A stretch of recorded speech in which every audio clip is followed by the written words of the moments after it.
Yo, on se retrouve pour une nouvelle vidéo qui va parler des haltères olympiques, leurs différents modèles, leurs avantages, leurs inconvénients, voir les erreurs à éviter sur l'achat en home gym de ces haltères.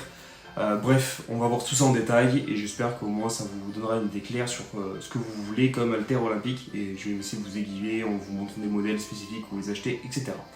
Bref, enjoy. J'ai dit enjoy, c'est chelou. Donc, d'abord, les haltères olympiques les plus courantes sont ceux avec des longs manches. Donc, c'est la chose qui est la plus démocratisée, que ce soit sur les sites de vente en ligne comme Strength Shop, même Rogue, etc. Bref, c'est celle-là que vous retrouvez le plus souvent. Et elles ont des avantages nets. En fait, c'est que sur certains exercices, ça va vous poser des problèmes. Notamment, le premier qui me vient à l'esprit, c'est le curl incliné. Là où, en fait, votre manche est tellement long qu'il va taper contre votre banc.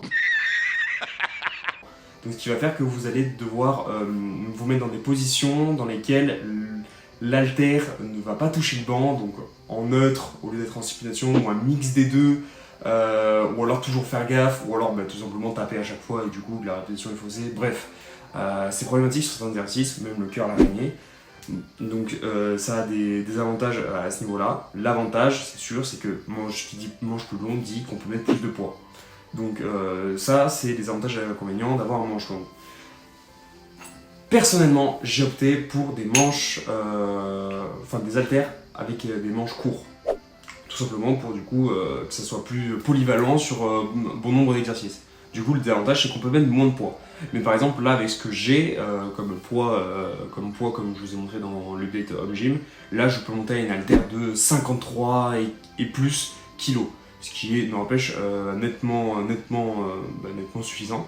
Et je pourrais même en soi la monter encore plus si j'avais d'autres haltères, d'autres disques de 10. Donc, en réalité, le poids, c'est une fausse bon avantage pour les manches longs.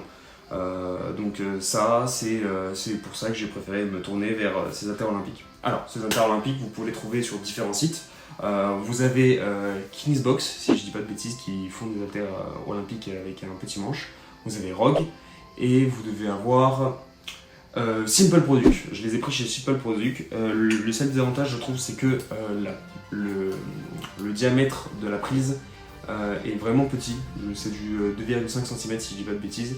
Je trouve ça petit, donc personnellement je vais m'acheter des fat grip, mais sur les autres j'imagine que ça doit peut-être un peu changer ou pas. Bref, ça c'est plus c'est hors le manche court, manche longue.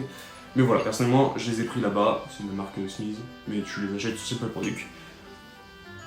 Voilà, c'était une petite vidéo rapide pour vous montrer à quel point il faut pas faire cette erreur, parce que après vous pouvez le retrouver avec des haltères olympiques sont trop longs et donc vous ne pouvez plus faire l'exercice que vous vouliez faire de base et donc ça change pas mal de choses, vous pouvez être déçu de l'achat, bref.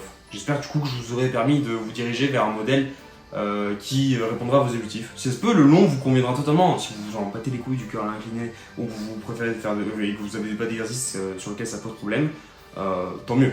Mais juste réfléchissez-y, dites-vous qu'est-ce qui se passerait si mon haltère était plus longue. Voilà, du coup, j'espère que ça vous aura plu. Je sais pas si ça aurait été très long comme vidéo, je pense pas trop. Bref, sur ce, je vous souhaite une bonne journée et des bisous.